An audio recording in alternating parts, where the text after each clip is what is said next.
ٹیپو سلطان کو میسور کے ٹائیگر کے نام سے جانا جاتا ہے۔ 18ویں صدی کے اس عظیم بادشاہ کو اس کے اپنے ساتھیوں نے غداری کر کے برطانوی فوج کے ساتھ مل کر مروایا تھا۔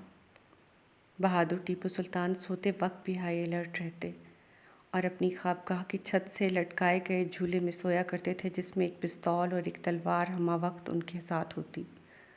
ٹیپو کی ایک تلوار جو ان کی شہادت کے بعد ان کی خوابگاہ سے ملی اور اسے ایسٹ انڈیا کمپنی کی فوج کے میجر جنرل ڈیوڈ ہیڈٹ کو حملے میں ہمت دکھانے پر نشان کے طور پر پیش کیا گیا تھا۔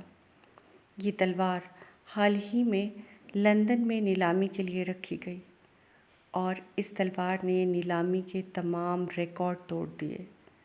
اسٹیل کے بلیڈ پر سونے کی کوفت کاری شدہ یہ تلوار 14,40,00,000 پاؤنڈ تقریباً 5 ارب روپے میں فروخت ہوئی۔ یہ تلوار سلطان کے ذاتی ہتھیاروں میں سے ہے۔ اسے مغل کاریگروں نے تیار کیا تھا اور اس پر کندہ تھا شمشیر مالک یا ناصر یا نصیر یا معین یا ظہیر اللہ۔